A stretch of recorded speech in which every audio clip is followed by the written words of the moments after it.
Bonjour et bienvenue à cette annonce de voyage. Je vous dévoile ma prochaine destination voyage pour cet hiver 2026. Mais avant de débuter, je me présente Marie-Christine, passionnée des destinations Disney.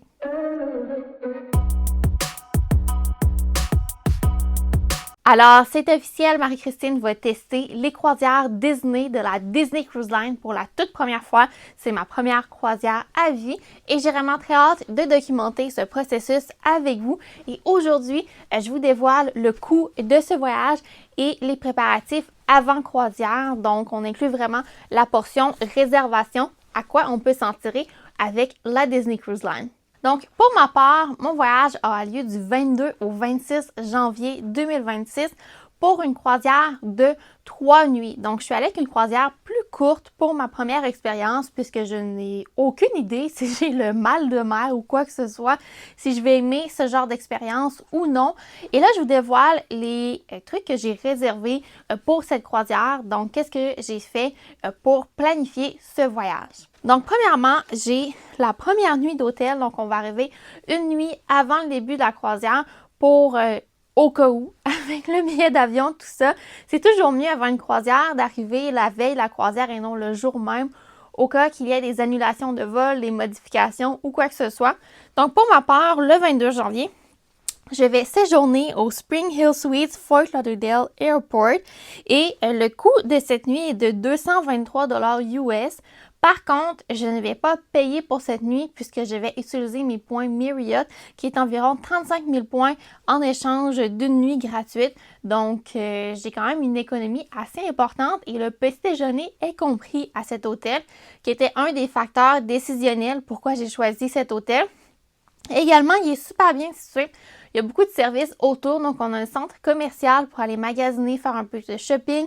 On a beaucoup de restaurants qu'on peut aller à pied à 2-3 minutes là, en face de l'hôtel, comme le Outback Steakhouse, Chipotle, McDonald's, Taco Bell. Donc, on a beaucoup de services à proximité puisqu'on n'aura pas de location de voiture. On va se déplacer en Lyft, Uber pour tout ce qui est de l'aéroport vers l'hôtel, l'hôtel vers le port et la journée du débarquement du port vers l'aéroport. Donc, Fort Lauderdale, ce qui est bien avec cet aéroport-là, est qu'il est en face du port. Donc, c'est vraiment très près tous les services. Donc, c'est ce qui me fait pencher plus vers une croisière de Fort Lauderdale versus de Port Canaveral.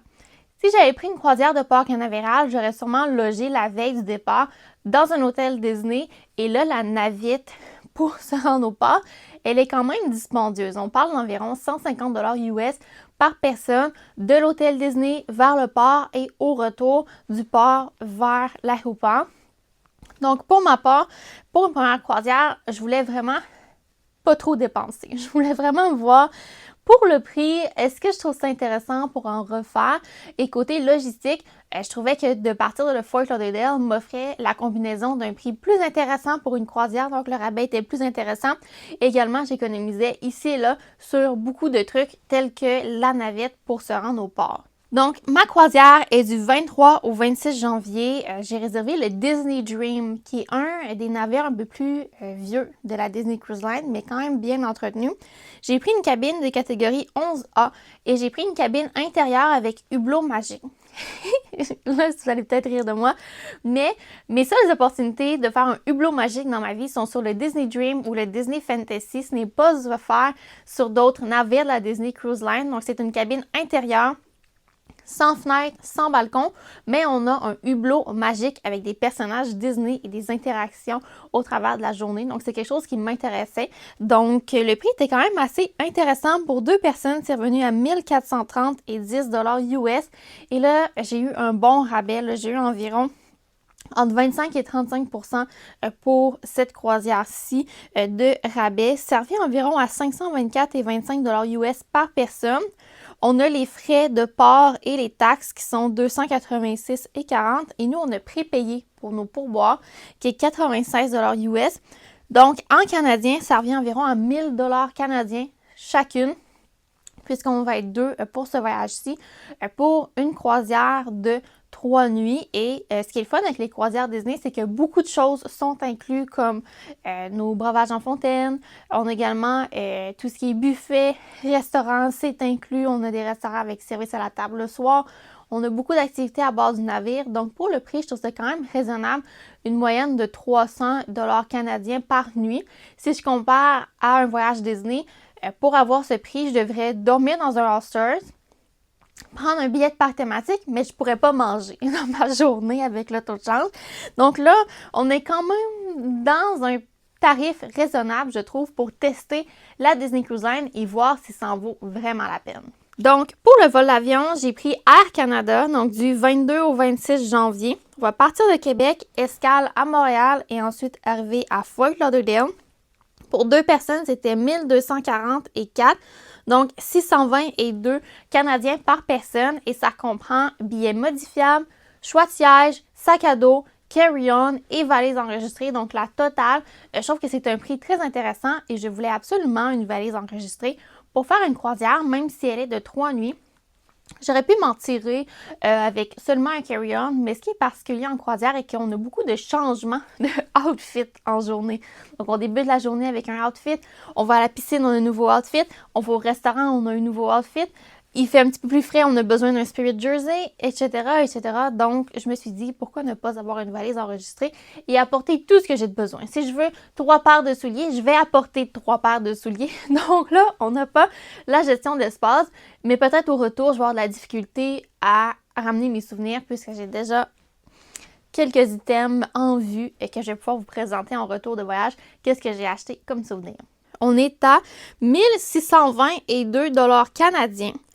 Pour la croisière, le billet d'avion, je ne paie pas ma nuit avant la croisière puisque j'ai utilisé des points récompenses.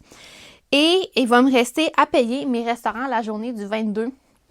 Donc, le déjeuner à l'aéroport, le lunch, le souper et le lendemain, j'ai le déjeuner de compris, le petit déjeuner à l'hôtel le 23 janvier. Donc, quand même pas si mal pour tester la Disney Cruise Line côté budget. Et là, j'ai des dates importantes à vous partager pour tout ce qui est un peu préparer la planification de votre réservation Disney Cruise Line. Donc, pour ma part, j'ai fait affaire avec un conseiller spécialisé en destination Disney pour réserver ma croisière puisque je voulais vraiment avoir quelqu'un qui est expérimenté et a fait plusieurs croisières pour me guider dans mon processus de réservation et de planification pour me donner des bons conseils, même si je connais quand même beaucoup de choses. L'univers des croisières, c'est nouveau pour moi et je trouvais que c'est vraiment pertinent d'aller vers quelqu'un qui est vraiment un expert des croisières. Avec ma réservation, on a fait un ajout d'une note de mes allergies alimentaires. Donc, dès que j'arrive sur le navire, on est déjà consciente de mes allergies alimentaires, ce que je trouve super pour informer l'équipage.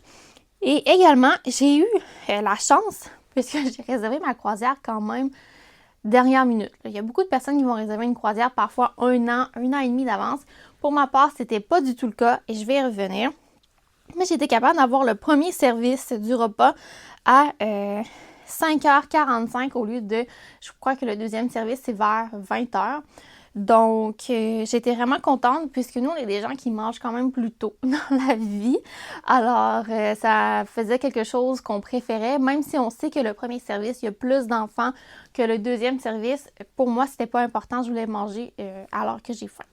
Donc, ça, c'était super. Pour les dates importantes, donc moi, j'ai réservé mon voyage le 5 septembre 2025. Donc, c'était 140 jours d'avance, qui est quand même dernière minute pour la Disney Cruise Line.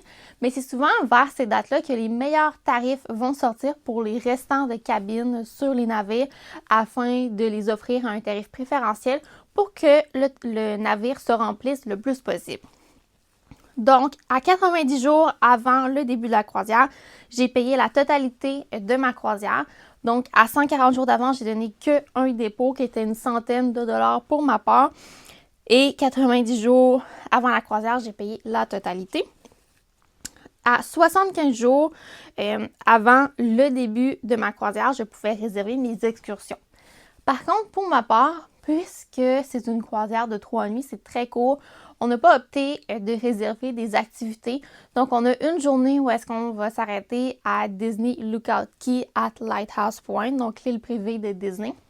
Là, on va se baigner, on va aller à la plage, on va profiter de la température.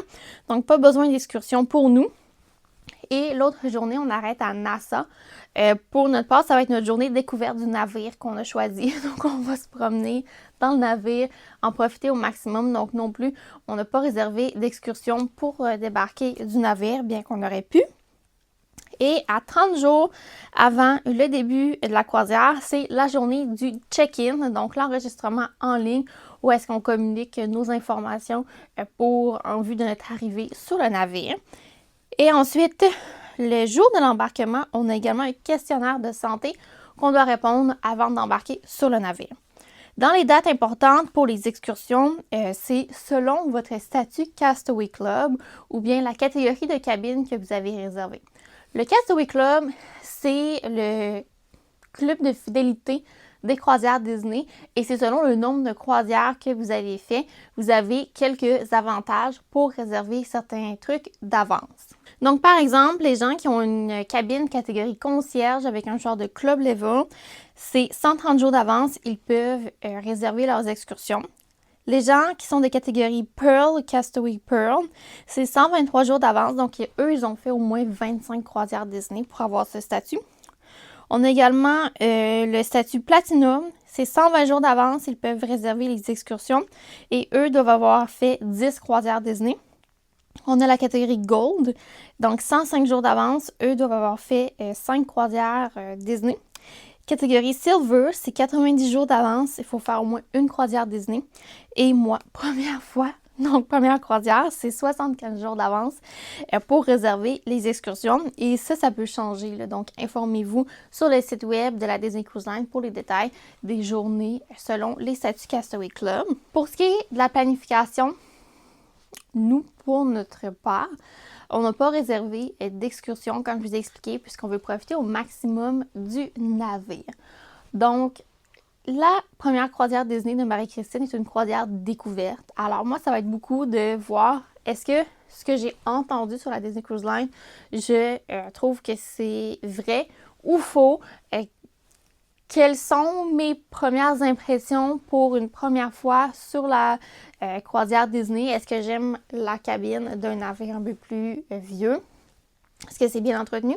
La nourriture, on m'a dit que c'est de qualité. Table service signature à Disney World. Est-ce comparable réellement pour quelqu'un qui a fait presque tous les restaurants du Walt Disney World Resort en Floride? Et également, j'ai hâte de voir le buffet, j'ai hâte de voir les spectacles, j'ai hâte de voir les activités sur le navire. Donc, je crois que ça va être une belle aventure de vous amener avec moi sur une croisière Disney. Si vous êtes enjoué par la venue de ces prochaines vidéos, je vous invite à laisser un thumbs up, donc une mention j'aime, et à laisser en commentaire quel élément vous avez hâte que je discute de la Disney Cruise Line. Donc, sur ce, on se dit pour une prochaine fois. Ce fut un plaisir pour moi. Bye!